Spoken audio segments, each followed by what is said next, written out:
There's a quote from George Lucas that goes a little like this. It's like poetry, sort of, they rhyme. I've seen this quote parodied and ridiculed, but there's one video in particular that almost takes this quote and uses it as its thesis. How does not only the original and prequel trilogies, but also the sequel trilogy too, rhyme like poetry? A family meaning to do good time and time again, but falling prone to the same mistakes, the same temptations. How do their actions ripple through space and time and affect every single major character in the Star Wars universe? Actor Topher Grace has been known as a hardcore Star Wars fan for many years, and is known for being the creator of one of the most prestigious fan edits of all time, in which he recut all 3 prequel films into one leaner, more satisfying beast. In 2019, Grace teamed up with editor and fellow Wars superfan Jeff Yorks to release Star Wars Always. This 5-minute cut ties in all 10 live-action theatrical Star Wars movies, but more importantly than that, I think it's the video to bring balance to a fan base that has long been divided. Star Wars Always brings together the greatest, most significant moments in Star Wars history to create one truly incredible 5 minutes. So today, I want to talk about exactly what it does so well, and what makes Star Wars Always the greatest 5 minutes of Star Wars ever. The Force will be with you, always.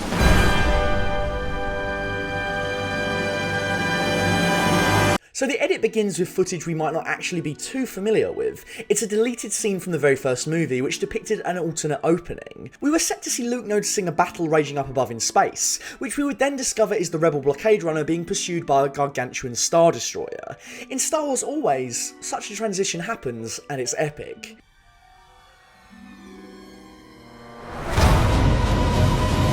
Starting with this is bold, offering a window into Star Wars many might never have seen before, but it also positions the people, the characters, rather than the spectacle, as the most important thing to kick off the edit. It is the Skywalkers that will be at the heart of this video from beginning to end.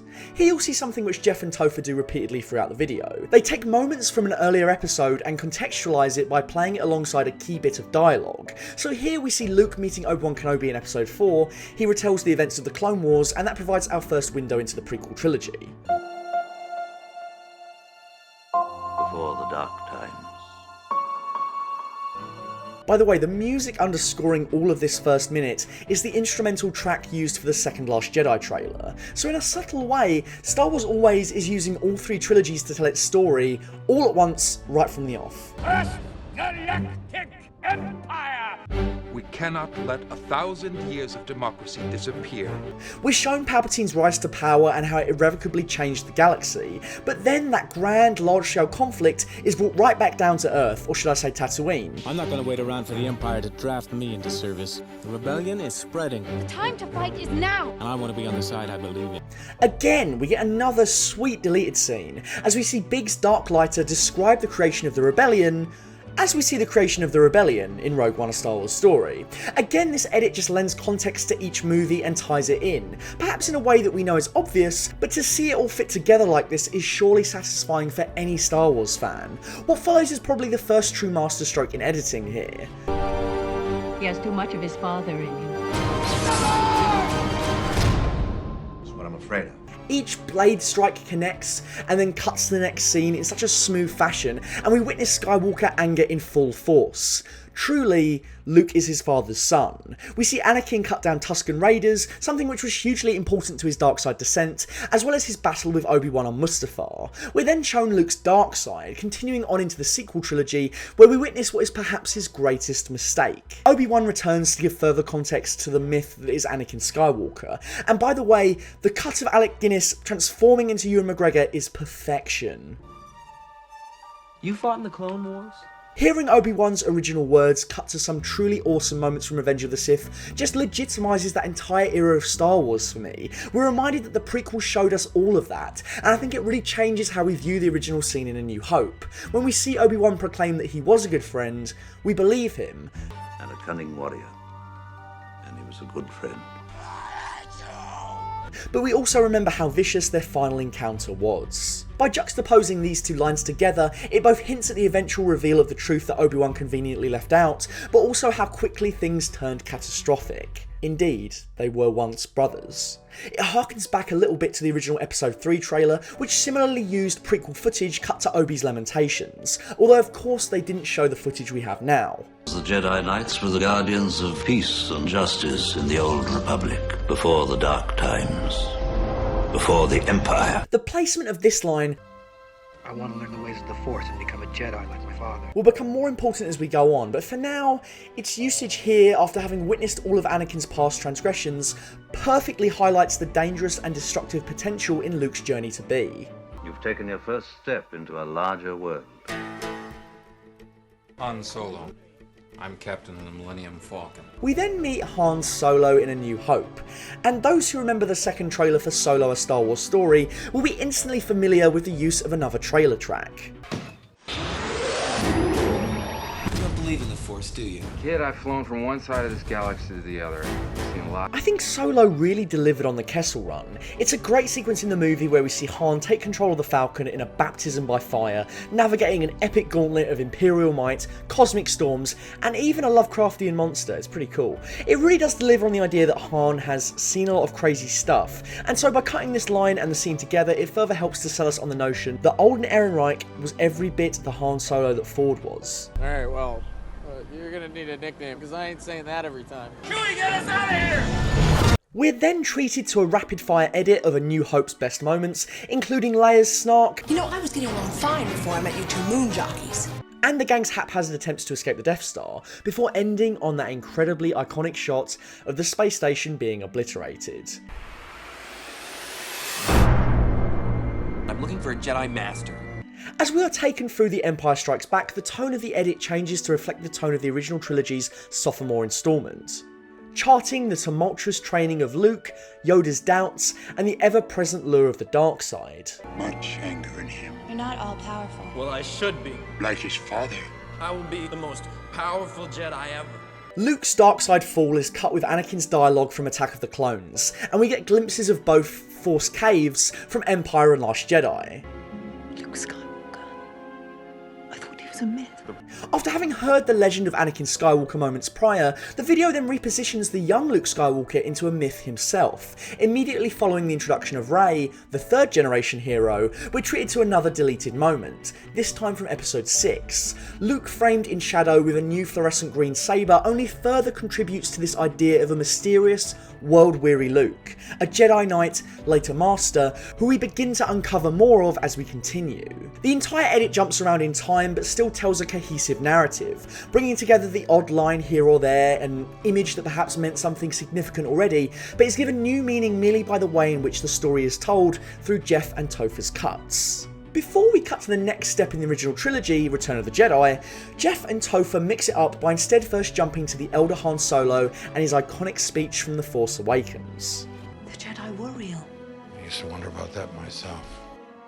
Thought it was a bunch of mumbo-jumbo. I love how Obi-Wan anchors the first half of the video by telling Luke, the hero of that trilogy, the story of Anakin Skywalker and his fall from grace. Here, Han Solo anchors the second half of the video by telling Rey and Finn, the heroes of this trilogy, the story of Luke Skywalker and his fall from grace. One boy, an apprentice, turned against him and destroyed it all. Ever present is the theme of power, the power present in the Skywalkers that is both a gift but an incredible responsibility that often proves too much to bear. This bit is also magical because just minutes ago we were reminded that Han Solo didn't believe in the Force. Kid, I've flown from one side of this galaxy to the other. I've seen a lot of strange stuff, but I've never seen anything to make me believe there's one all-powerful force controlling everything.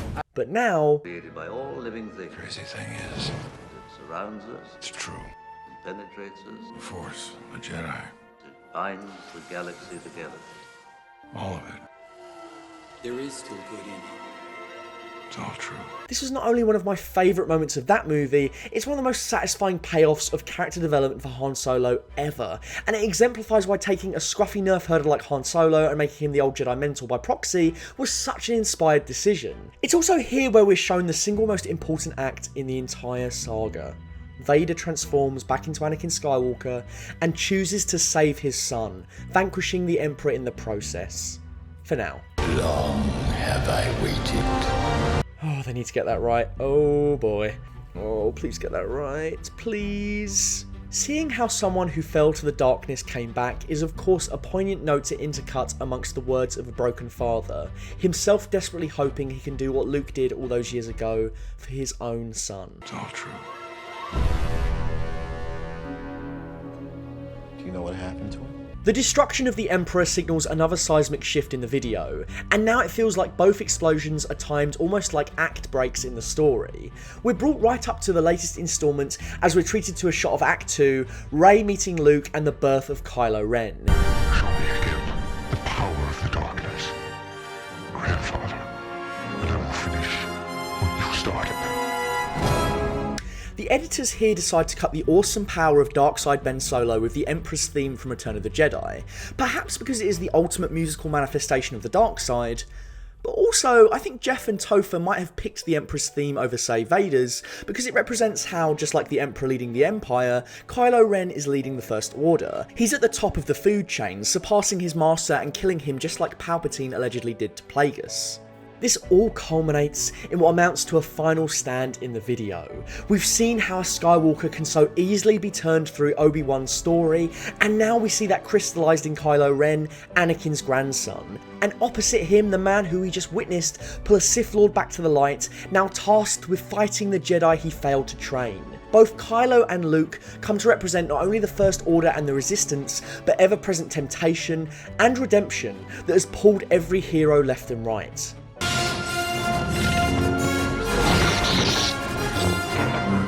The fight is set to Vader's theme, reminding us in Kylo's confrontation with Luke how desperate he is to become the mythologized version of his grandfather's dark self.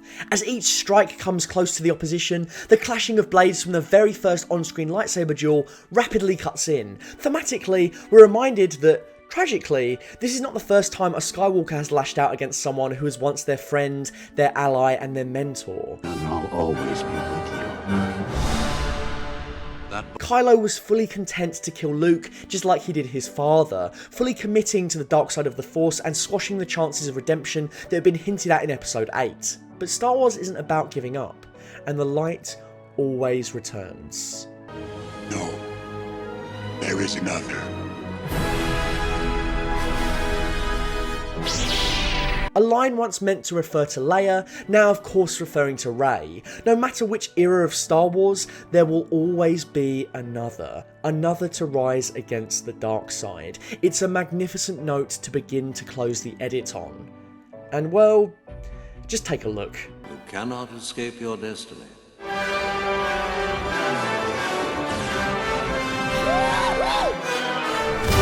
Just technically, this is cut together so well, in particular this moment, which chains together Boba raising his gun, the Falcon mid-flight firing its underside cannon, and the explosion itself timed to the thumping beat of Episode 3's A New Hope and end credits track, before being followed up by Finn's satisfying battle cry. In fact, we get a few of those, not to mention Han Solo's Great Shot Kid that was 1 in a million, which is not only joyous to hear strung along to the beat, but also reminds us in the closing moments of the video that it is the cowboys in space, the smugglers, the deserters, the ruffians, that make Star Wars as special as it is, just as much as the Force and the Jedi. And speaking of the Jedi, we subsequently hear what might be the most potent line in the series. I am a Jedi, like my father before me. This is cut over Luke and Anakin in Revenge of the Sith, a moment post his transformation into a Sith Lord, where his expression implies some regret, or at least some deliberation as to whether or not he did the right thing in that movie. Cut alongside this line, and finally the image of Luke burning his father's body just moments after he finally redeemed himself, Star Wars always distills the most affecting part of journeys for both father and son.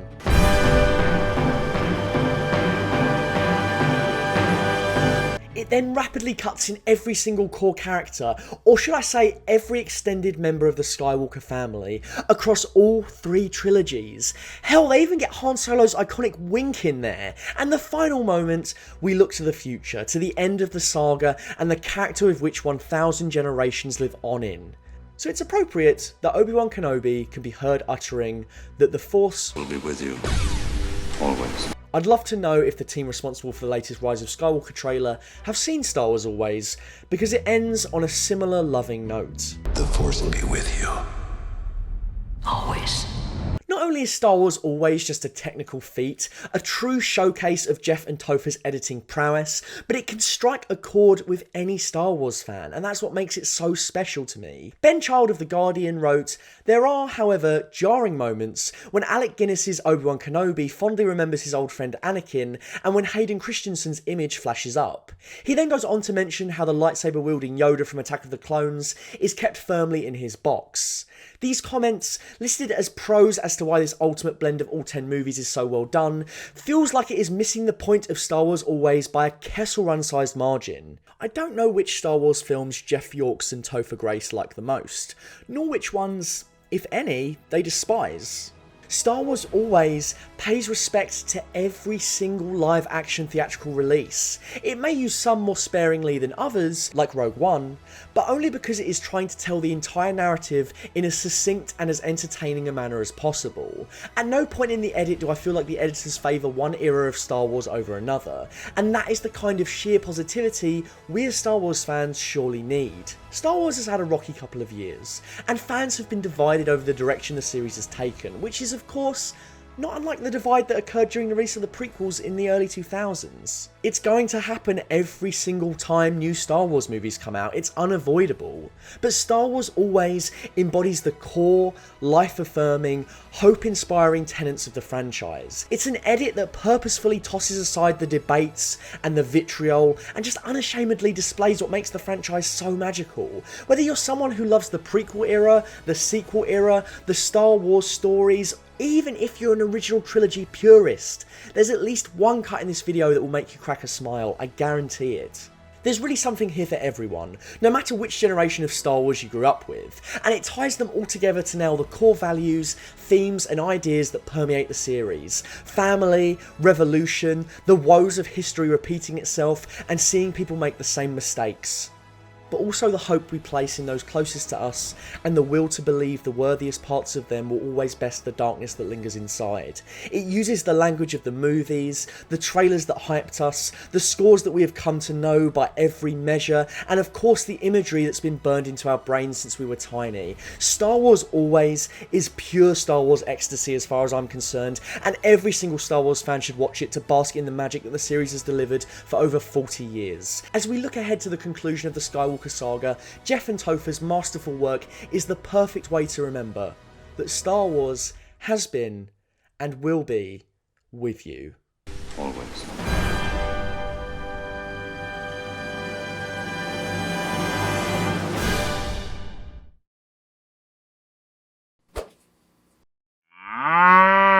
Thank you for watching another Full Fat video. If you'd like to see more from Full Fat videos, why not follow us on Instagram and Twitter? Please consider becoming a patron on Patreon. We've got some cool exclusive content on there. Thank you to our $100 patrons, Dr. Chike and Jax Merrick. Chris and I really appreciate it. Until next time, stay milky.